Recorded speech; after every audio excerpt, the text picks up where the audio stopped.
Euzu billahi mineşşeytanirracim. Bismillahirrahmanirrahim.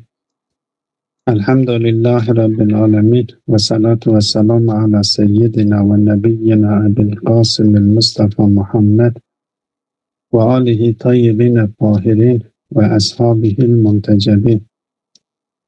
Hop, biz nihayetül felsefetil Yunaniyeti. Buraya geldik herhalde. O felsefe Yunan felsefesinin son bulması. Biz bir önceki derste Yunan'da felsefenin nasıl geliştiğini, nasıl başladığını, nasıl geliştiğini ve nasıl zirve yaptığını anlattık. Yani Ayetullah Misbah-ı Yezdi felsefe Yunan'da felsefenin başlangıcını normalde Thales'le başlıyor ve sofistlerin çıkmasıyla, Sokrat'ın onlara karşı çıkmasıyla bu felsefe zirve yapıyor. Özellikle Sokrat'tan sonra Sokrat'ın öğrencisi Eflatun ve Eflatun'un öğrencisi Aristo. Bu ikisi Yunan'daki felsefeyi zirveye taşıyorlar.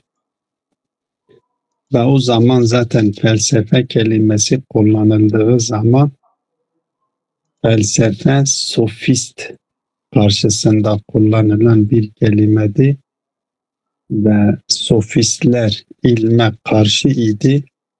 İlim diye, hakikat diye bir şey söz konusu değildir ve her şey bizim zihnimizden ibaret olduğunu söylüyorlardı. Buna karşı Sokrat çıkıyor ve Sokrat'tan sonra Sokrat'ın o öğrencisi Eflatun ve Eflatun'dan sonra da Aristo bu Sokrat'ın düşüncelerini zirveye taşıyorlar ve adeta Yunan'da felsefe zirve yapıyor.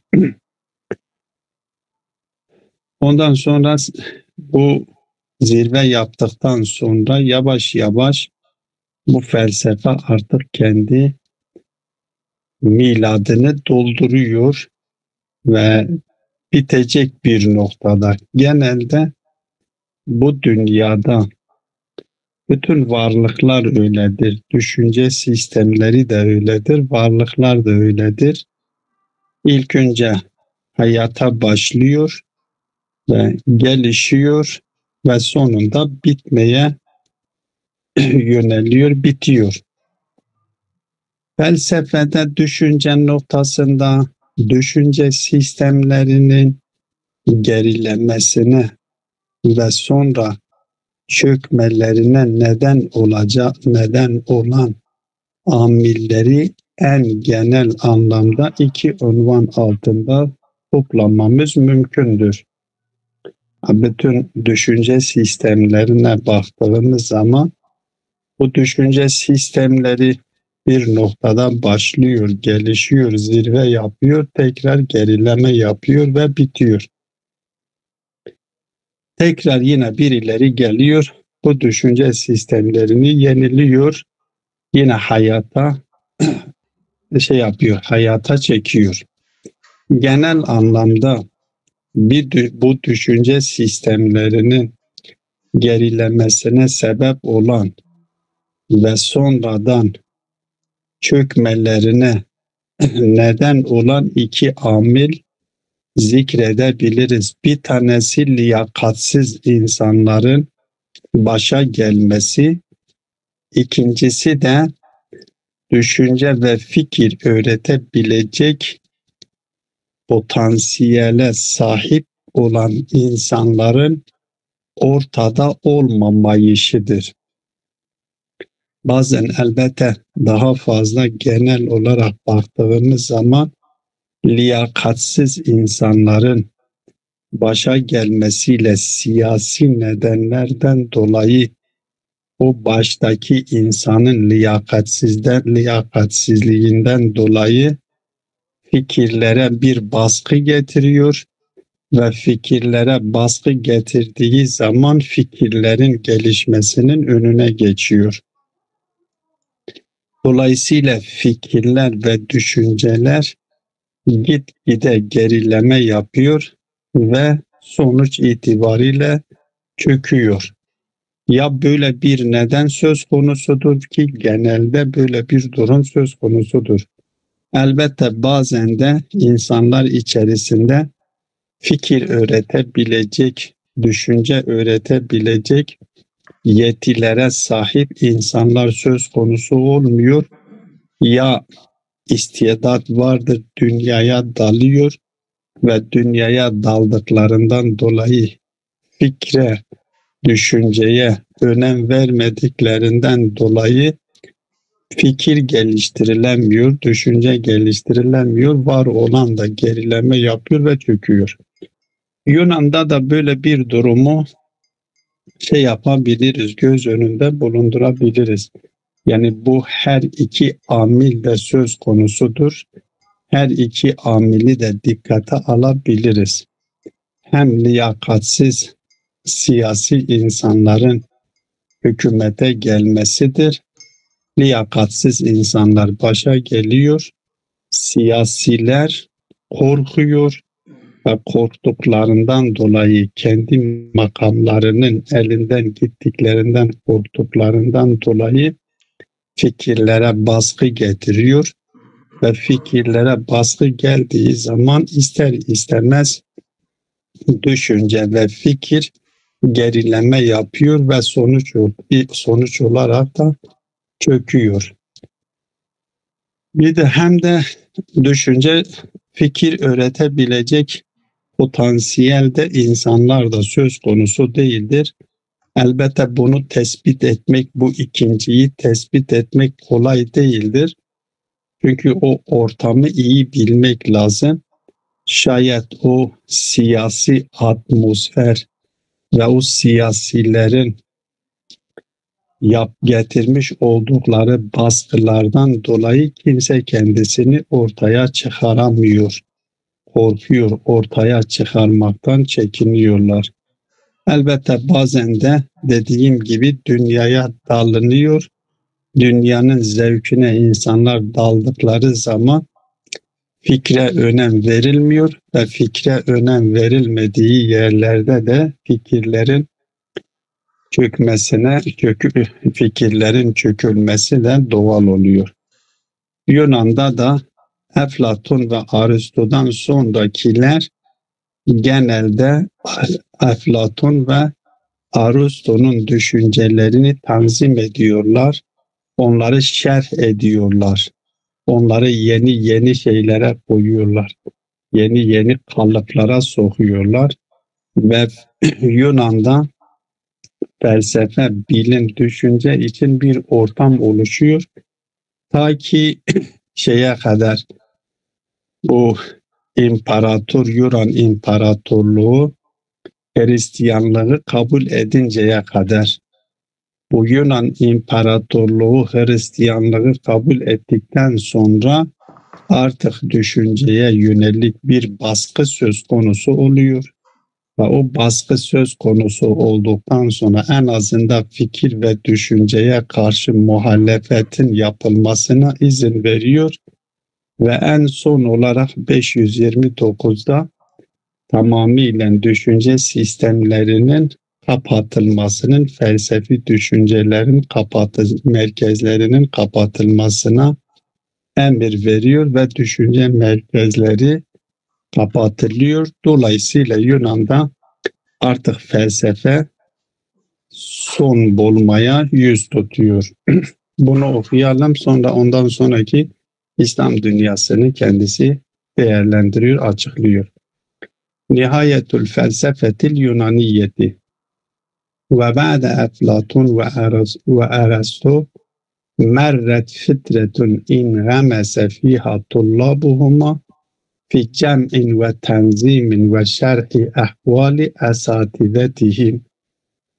Eflatun Aristo'dan sonra bir zaman geçiyor ve bu zaman dilimi içerisinde ikisinin öğrencileri onların o düşüncelerine dalıyorlar, onu toplamaya, tanzim etmeye ve onların sözlerini açıklamaya çalışıyorlar. Ve ihtefazzu ila haddin ma bisevkil felsefeti raiceten. Yani öyle bir şekilde bunu koruyorlar ki ve o ortamda, o atmosferde felsefe ortamı felsefenin ortamı korunuyor.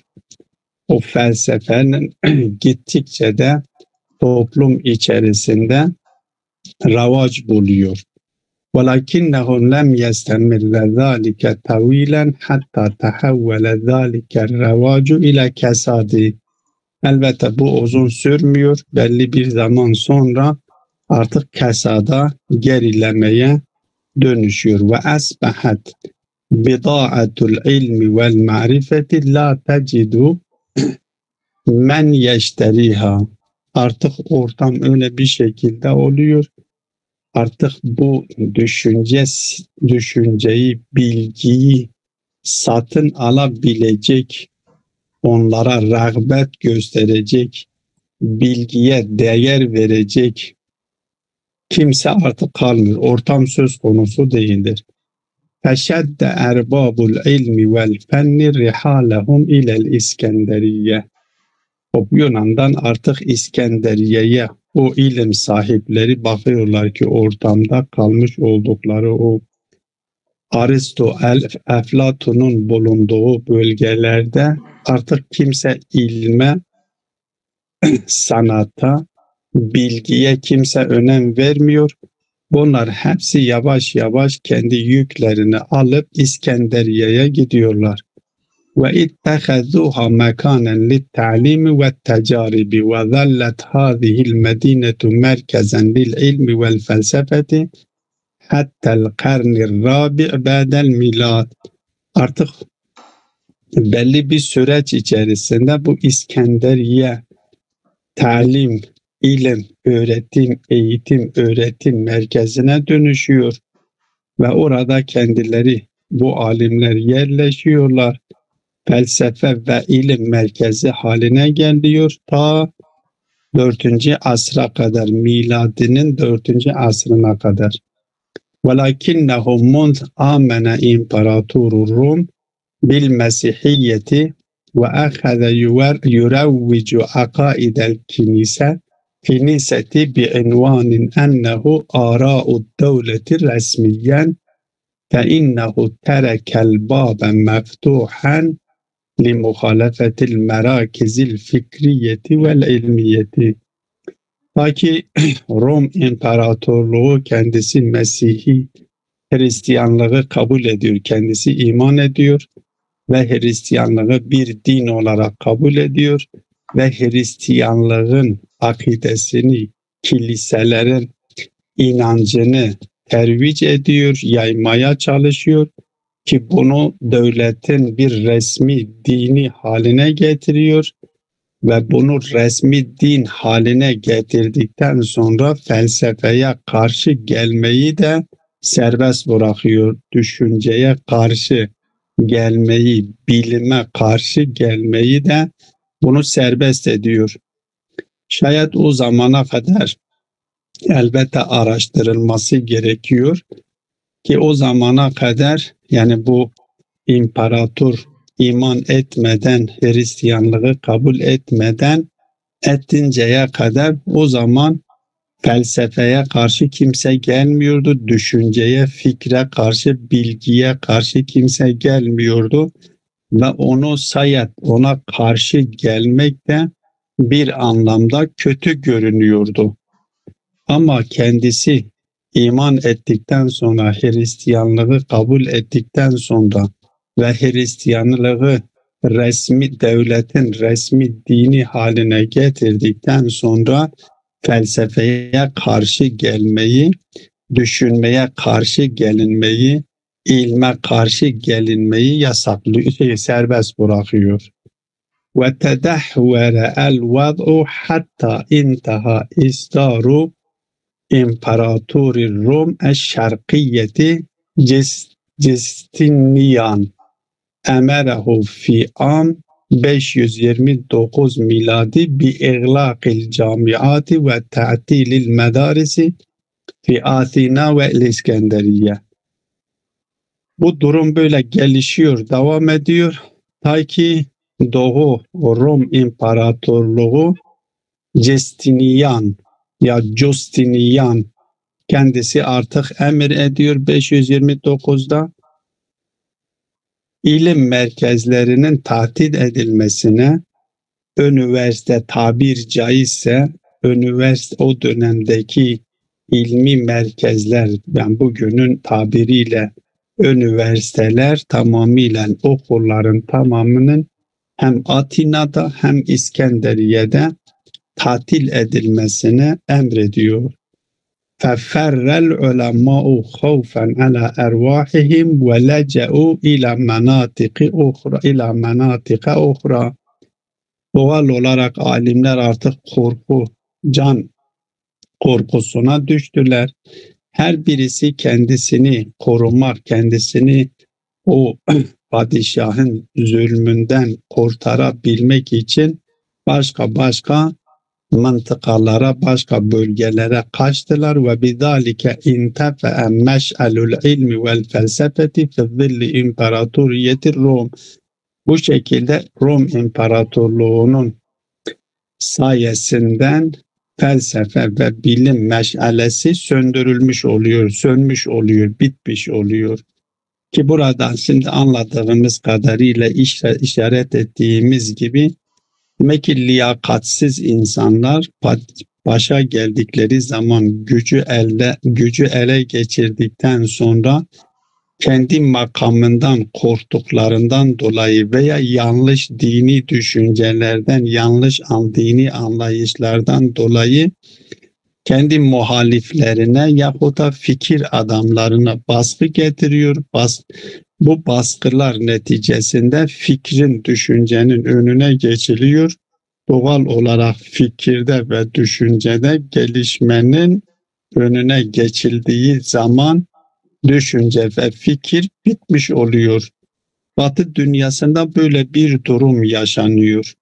Bir dönemlerde biz bakıyoruz ki bilim, ilim, felsefe, fikir, düşünce zirvededir.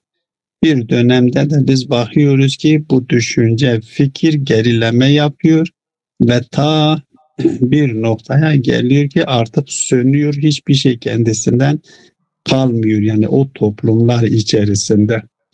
Yunan'da böyle bir hal yaşandığı söyleniliyor.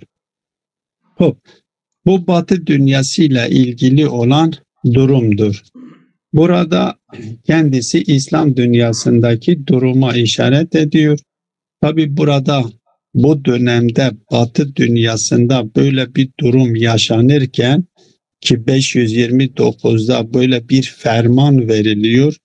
Fikre karşı, düşünceye karşı, ilme karşı, felsefeye karşı bir ferman veriliyor ve o ilmi merkezler tamamıyla kapatılıyor.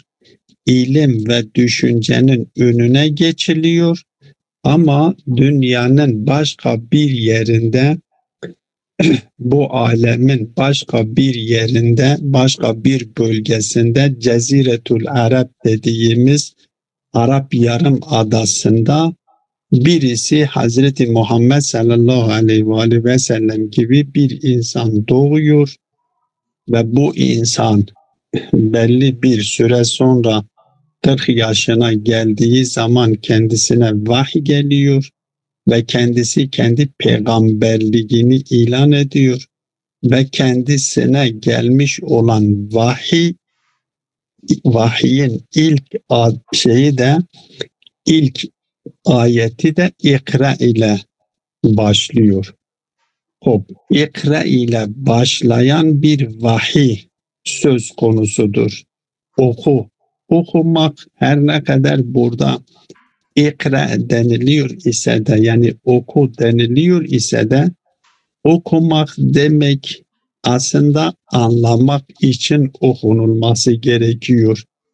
Yani aslında oku denildiği zaman yani anla demek anlamındadır. Çünkü okumak eğer anlamaya sebep olmuyorsa bir okunuş söz konusudur ve okunuşta eğer anlama diye bir şey söz konusu değilse o okunuşun bir anlamı da söz konusu değildir. Okunuştaki en temel unsur yani anlamaktır. Mesela biz diyoruz ki dünyayı okuyalım. Dünyayı okuyalım. Yani nasıl okunulacak? Okumaktan maksat nedir?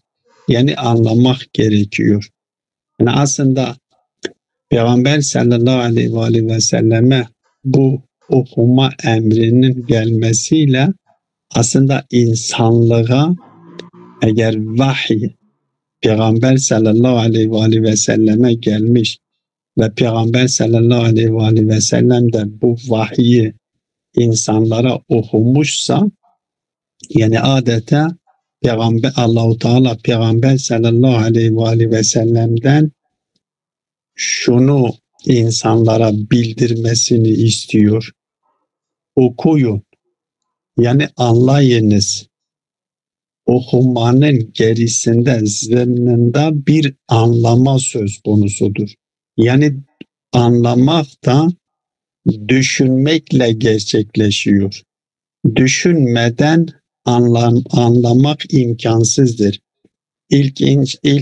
İlken insan dinleyecek yani duyacak ve bakacak o baktıklarıyla elde etmiş olduklarının dinlemekle elde etmiş olduklarının üzerinde düşünmesi gerekiyor. Ve o kulaklarıyla dinlemekle elde etmiş olduklarının üzerinde düşünerek onları anlamak gerekiyor, anlaması gerekiyor. Bunlar merhale merhaledir. İlk önce dinleyecek insan, bakacak insan, bakmakla insan ne yapacak? Zihninde tasavvurlar oluşur ve dinlemekle de aynı şekilde insanın zihninde tasavvurlar oluşur ve zihninde oluşmuş olan tasavvurları anlamaya çalışır. Anlamak ne demektir? Anlamak da yeni zihninde şekillenmiş olan iddialar, yeni ortaya atılmış olan fikirleri kendisinin yanındaki doğru bilgilere arz ediyor. Doğru bilgilere, bakın doğru bilgiler diyorum. Niye? Çünkü yanlış bilgilere arz edersek eğer ortaya atılmış olan iddialar doğru ise benim yanımdaki yanlış bilgilere arz edersem onları kabul etmem imkansızdır. Ve bunun için en güzel örnek de Peygamber sallallahu aleyhi ve sellem'dir. Peygamber sallallahu aleyhi ve sellem kendisi peygamberlikle görevlendirildiği zaman ve kendisi peygamberliğini ilan ettiği zaman o toplum içerisinde Mekke toplumuna kendi peygamberliğini ilan ettiği zaman onlar Peygamber sallallahu aleyhi ve sellem'den yeni iddialar duydular. Peygamber sallallahu aleyhi ve sellem kendilerine yeni iddialar sundu. Onlar o peygamberin getirmiş olduğu yeni iddiaları yanlarındaki yanlış bilgilere arz ettiler. Yanlış bilgi hangi bilgiydi? Atalarından kendilerine miras olarak kalmış olan bilgiydi.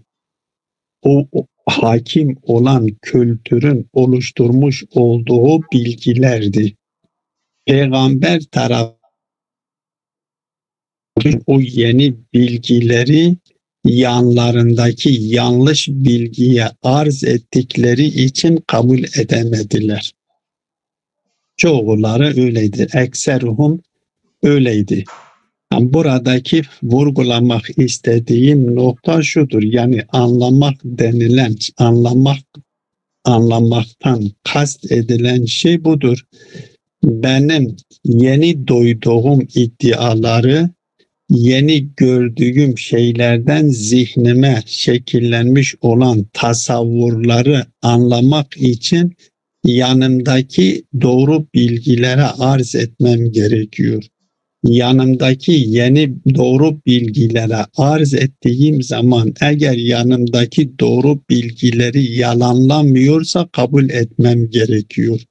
Yalanlıyorsa kabul etmeyeceğim.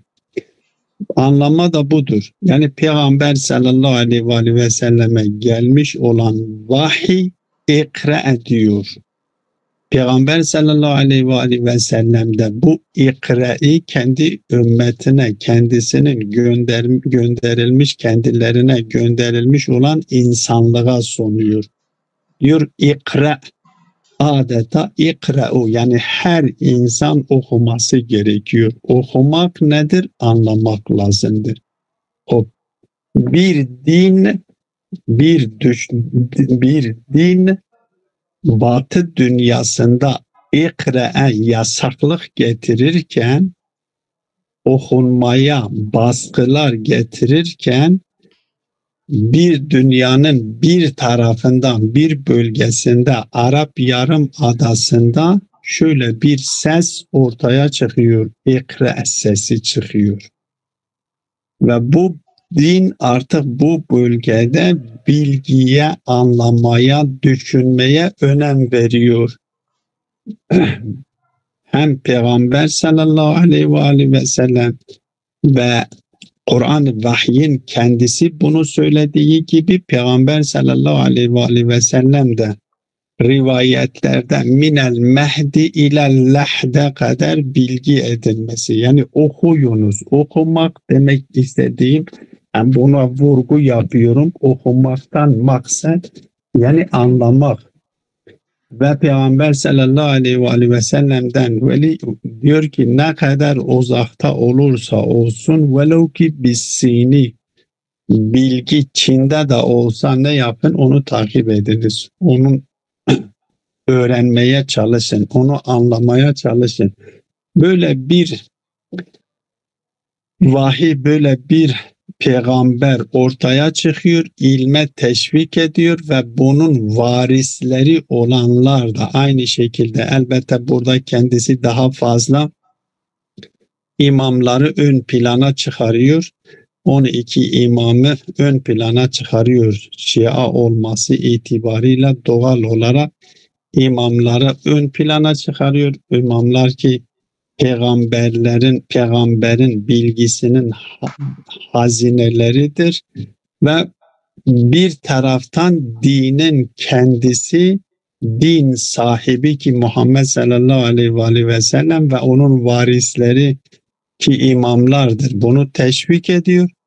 Diğer taraftan da halifeler şekillenmiş olan siyaset de zorunlu da olsa dahi hem Emevi hem Emevi padişahları hem de Abbasi padişahları da bir şekilde Ehl-i Beyt imamlarına karşı, kendisinin düşüncesi budur. Ehl-i Beyt imamlarına karşı bir şekilde kendilerinin düşmesin diye, konumları düşmesin diye bir şekilde alimleri, insanları cezbetmişler. Hem İslam'daki Müslümanlar tarafından gerçekleşmiş olan fetihlerle de, yani 3 tane sebep, daha doğrusu öyle diyeyim, daha net yapılır, daha açık olmuş oluyor. Bir, Peygamber sallallahu aleyhi ve sellemin getirmiş olduğu dinin kendisi. 2, Emevi ve Abbasilerin padişahları, Ehl-i Beyt imamları karşısında kendilerini ezik hissetmesinler diye bir şekilde alimleri teşvik etmişler, ilme yönlendirmişler. Ve üçüncü sebep de İslam dünyası Müslümanlar tarafından gerçekleştirilmiş olan fetihlerle diğer ilmi merkez, diğer milletlere ait olan ilmi merkezler İslam'ın, Müslümanların eline geçiyor ve Müslümanlarla diğer milletlerin alimleri arasında bilgi alışverişi ve aynı zamanda kitaplar, kütüphane alışverişi ve yapılmış olan tercümelerle İslam dünyasında bu düşünce, fikir ilerlemeye ve ta zirveye kadar gidiyor. Yani bir tarafta Yunan'da bu çökerken, bu düşünce, fikir çökerken ama İslam dünyasında biz bakıyoruz ki yavaş yavaş kıvılcım İmam Peygamber sallallahu aleyhi ve sellemle başlıyor ve 3. 4. asırlarda, 5. asırlarda zirve yapıyor. Ona işaret ediyor kendisi burada. Diyor ki tulu'u fecril İslami ve fi nefsi hadihil fitreti el karni sadisil miladi hadese fi canibin ahire minel alemi a'azamu hadesin tarihiyen. Dünyanın farklı bir aleminde çok büyük bir tarihi olay gerçekleşiyor.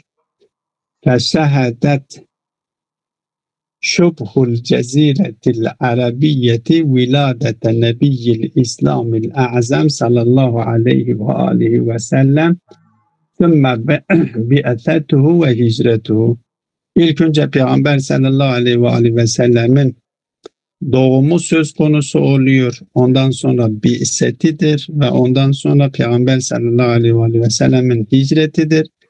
Haythu hamele ilel alemine risaletel hidayetil ilahiyeti min kibedillahi subhanahu ve ta'ala. Feda'an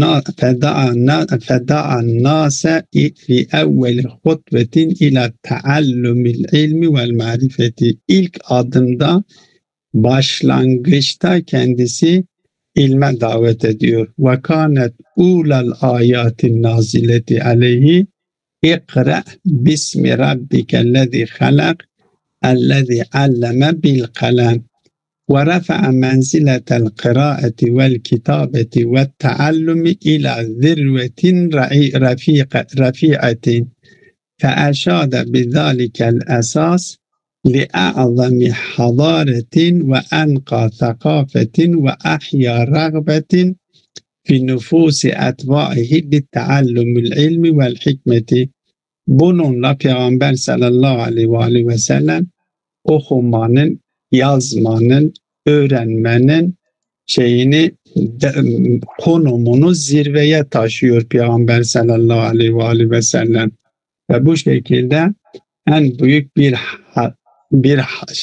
medeniyet ve en temiz bir kültür Peygamber sallallahu aleyhi ve sellem insanların kendisini takip edenlerin nefsinde icat ediyor. Bunu ihya ediyor.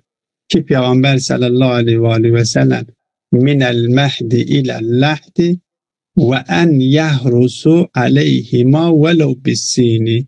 Yani Çin'de olsa, en uzak yerlerde olsa dahi bunu takip etmesini Peygamber sallallahu aleyhi ve sellem kendi takipçilerinin nefislerine, hakikatlerine, ruhlarına yerleştiriyor. Ve in kellefehum zalike femenen bahiden. Yani her ne kadar bu neye mal olursa olsun, yani bu ilmin elde edilmesi, bu öğrenmenin neye mal oluyorsa olsun bir şekilde velev bisefkil mehci ve havdil luceci, yani ne kadar neye mal oluyorsa olsun bir şekilde Peygamber sallallahu aleyhi ve sellem kendi takipçilerinin ruhlarında bu bilginin, okumanın, bilgi edinmenin, düşünmenin değerini yerleştiriyor. İnne fesile sakafetil İslamiyetillezî gurise biyedi Resulillah sallallahu aleyhi ve aleyhi ve sellem قد نما وأزهر وأثمر بفضل أشعة الوحي الإلهي وبغذاء من مواد ثقافات الأخرى.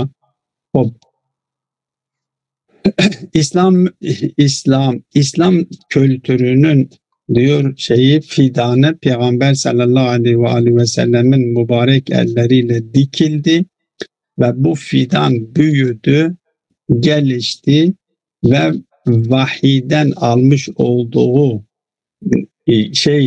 göç ile ve diğer kültürlerden elbette yararlanarak bu imtassel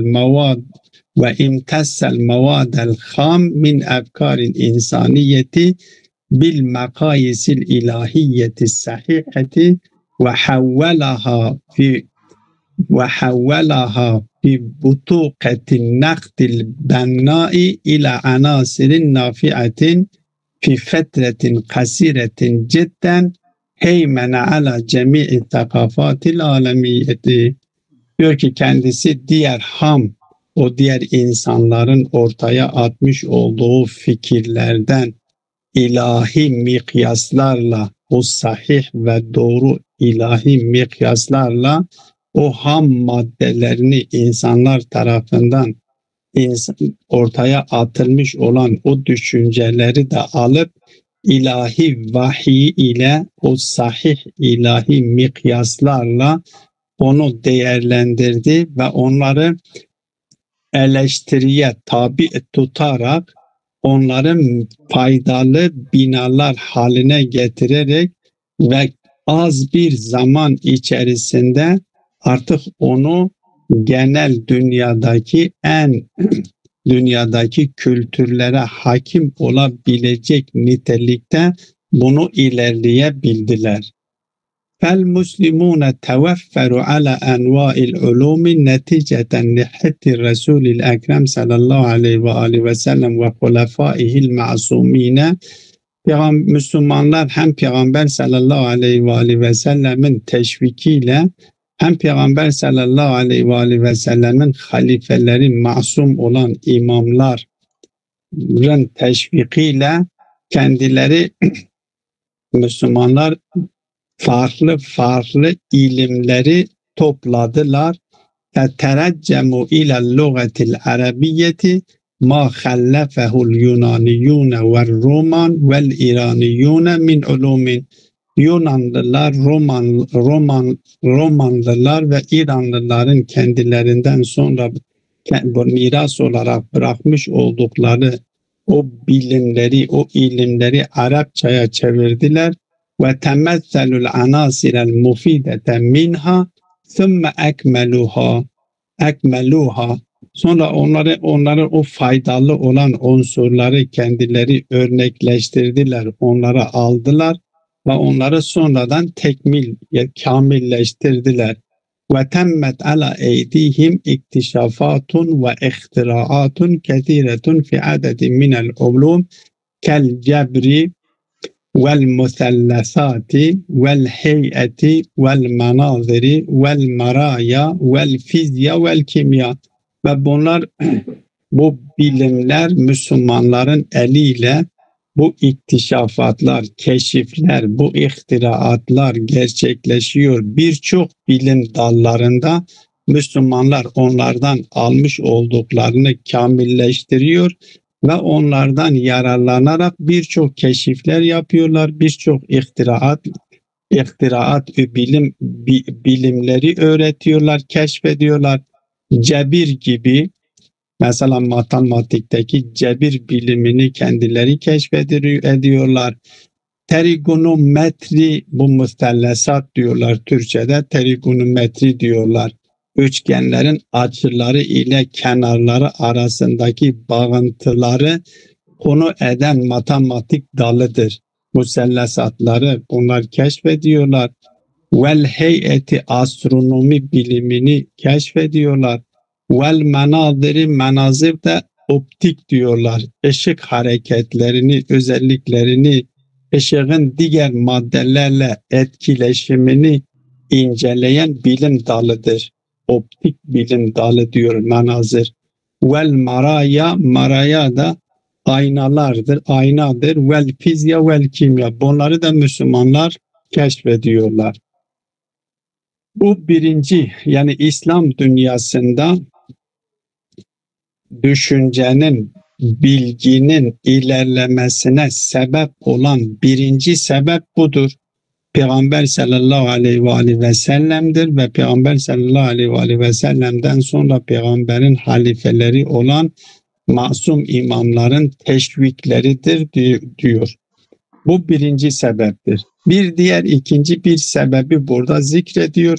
Vel amilul aher ellezî sâheme fi numuvvi thakâfetil İslamiyeti kâne amilen siyasiyen.